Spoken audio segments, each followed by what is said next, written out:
जो संभल की घटना उसमें बहुत चर्चा हो चुकी है। बहराइच की चर्चा में मैं ये कहना चाहता हूँ, वो बात भी सबको पता होनी चाहिए कि वहाँ के विधायक नहीं, बीजेपी के कार्यकर्ताओं पे एफआईआर लिखवाई है और ये कहा है कि इनकी वजह से ये दंगा हुआ है। पुलिस क्यों नहीं थी? और अगर आपकी नाकामी नहीं थी तो आपको पुलिस क्यों सस्पेंड करनी पड़ी, वहाँ के अधिकारी क्यों हटाने पड़े आपको? और फिर जहाँ तक मुआवजे की बात है, आप किसी के घर पे चढ़ जाओगे आप जाकर के? डीजीपी साहब की वो बात याद रखनी चाहिए।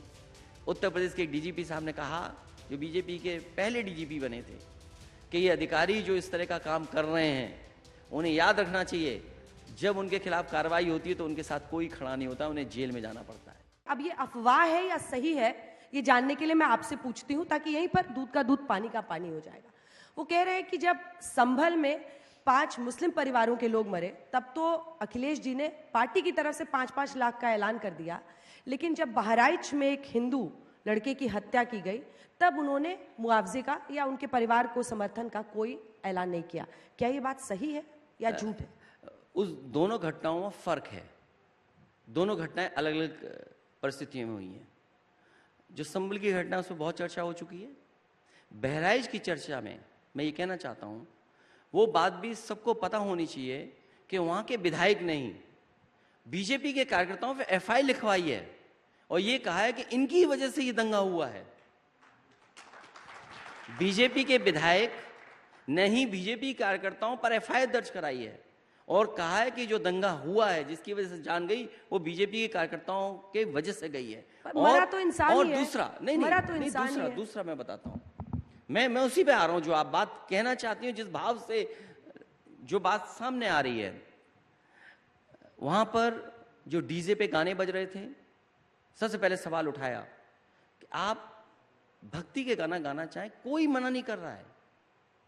आपका प्रशासन कहां था?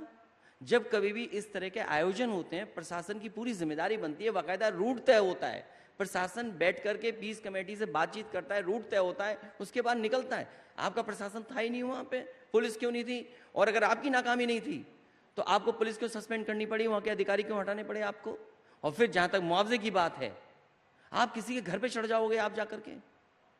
आप घर पर क्या कर रहे थे आप जाकर के? और सरकार अगर मुआवजा यहां भी दे दे, यहां तो गरीब निर्दोष लोग मारे गए, पुलिस की गोली से मारे गए, और पुलिस प्रशासन दबाव बना रहा है कि उनके खिलाफ केस मजबूत ना हो, इसीलिए घर परिवारों में जाकर के छापा मार रहे हैं। अभी कुछ दिन पहले और महिलाओं को उठाया था उन्होंने कि केस को मजबूत कर ले पुलिस। नाकामी अधिकारियों की जब कभी जांच होगी, जब कभी कोर्ट में ये बातें जाएंगी, तो अधिकारियों का इसका जवाब देना पड़ेगा। और हमें और आपको डीजीपी साहब की वो बात याद रखनी चाहिए। उत्तर प्रदेश के डीजीपी साहब ने कहा, जो बीजेपी के पहले डीजीपी बने थे, कि ये अधिकारी जो इस तरह का काम कर रहे हैं उन्हें याद रखना चाहिए, जब उनके खिलाफ कार्रवाई होती है तो उनके साथ कोई खड़ा नहीं होता, उन्हें जेल में जाना पड़ता है।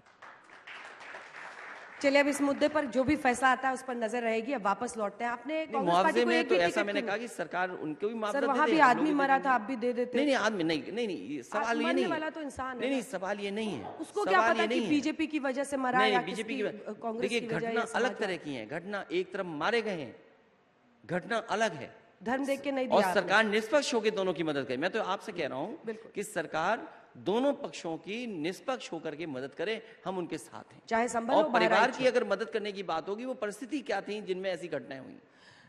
आपने यूपी में कांग्रेस को एक भी सीट क्यों नहीं दी 9 उपचुनावों? वो हमारी रणनीति थी, वो हमारा रणनीति का हिस्सा है। 2027 में आप दोनों साथ लड़ेंगे? कांग्रेस और समाजवादी पार्टी साथ लड़ेगी? बिल्कुल साथ लड़ेंगे। अभी तो हम दोनों साथ ही हैं। फिर रणनीति ऐसे वाली तो नहीं बन जाएगी? उस समय भी कोई नई रणनीति बनेगी। मैंने कहा कि हम नए रास्ते खोजने वाले लोग हैं, कोई रणनीति बनाई जाएगी।